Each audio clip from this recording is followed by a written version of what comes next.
Today the government's paying me to work on a classic.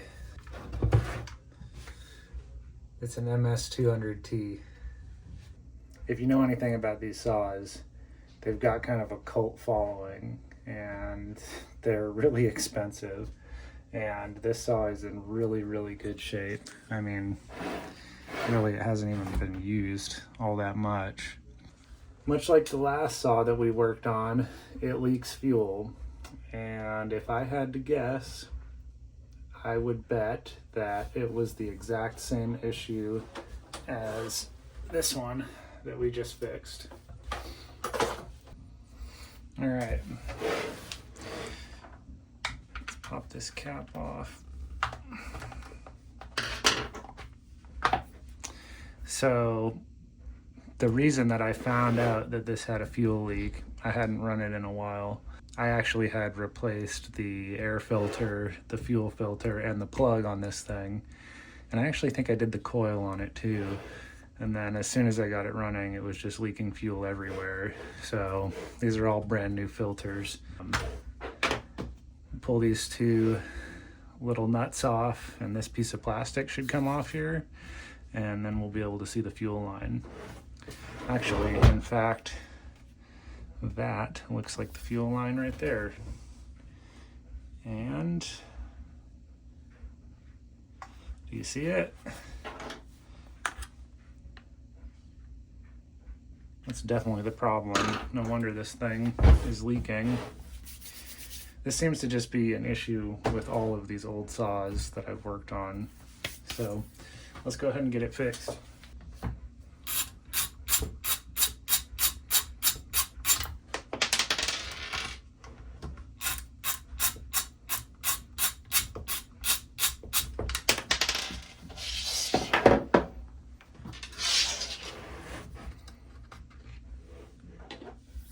I think we can do this without pulling this whole thing off, but if you guys can see, this fuel line comes up through here and then connects into the carburetor right there.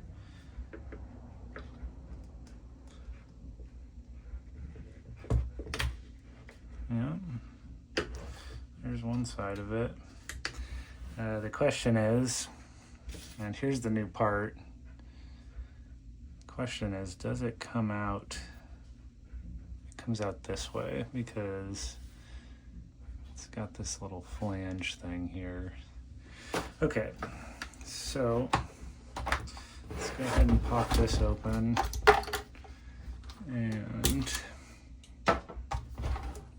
get this fuel filter out.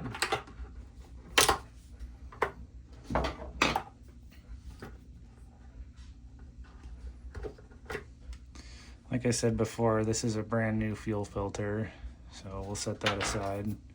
And then go ahead and pop this out. Take a slightly closer look at it.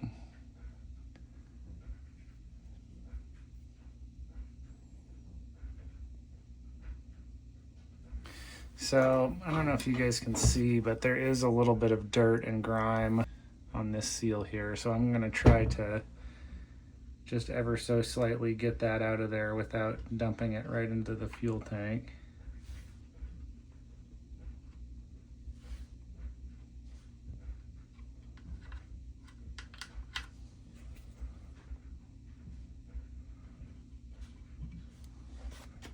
Trying to remember how this thing goes. Okay, this goes in like that. Yeah. I guess if you have any questions about that, you just use the little indexing mark here.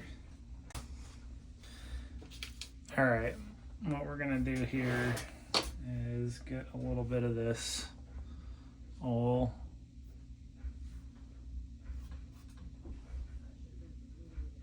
I think that's just bar oil.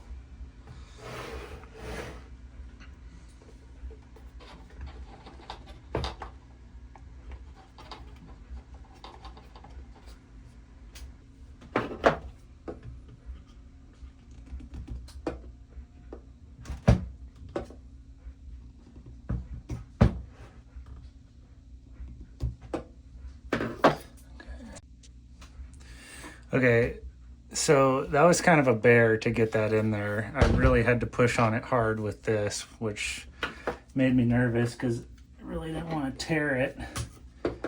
But I can feel that grommet seated all the way around if I stick my finger in the fuel tank. So that's good. From here, this thing gets routed around and installed back up into the carb.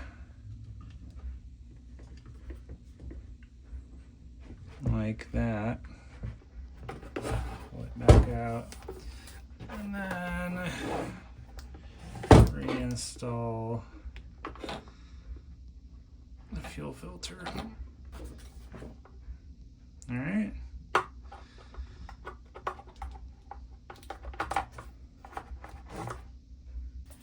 So really, that's it. There's the old one, again, torn, cracked. Crossing my fingers that we didn't tear or crack this thing when we were installing it, because I did have to push on it quite hard. Yeah, let's go ahead and put the air filter back on here, and then we'll put just a dash of gas in here, swish it around, make sure we don't have any leaks, and then go ahead and fire it up. And after that, I will probably fire up the air compressor and just clean all of the sawdust and stuff out of here and clean it up, get it looking real nice again.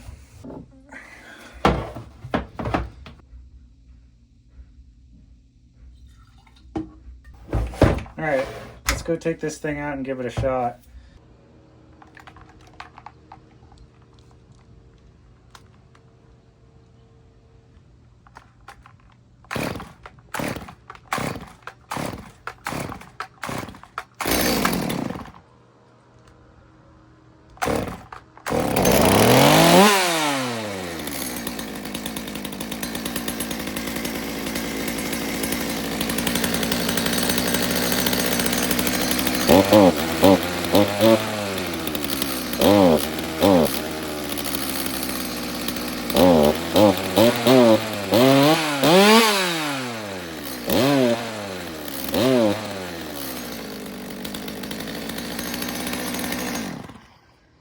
I put a little bit more gas in there just because it sounded like it was starving, so.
So it sounds like maybe there is still a little bit of carb tuning that could happen here. You know, the saw is warm, it doesn't have a chain on it, but it sounds like the low jet might need a little work because it's got a little bit of a bog when I hit the trigger.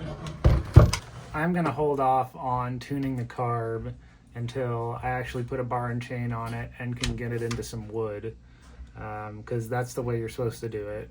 Tune the carb in the environment that you're going to be using it. not without a bar and chain, not out of the wood. But the problem that we set out to fix today is solved. This fuel line in here is no longer leaking, so I'm satisfied with that. And we will come back to carb tuning a chainsaw here in another video. When I get back up to the mountains, I will bust the MS200t out, and I'll also bust that thing out, the old 345 that we were working on, and I'll do another video on carb tuning. So yeah, thanks for watching, guys. I appreciate it, and stay tuned. We'll see what we get into in the next video. All right, have a good one. See ya.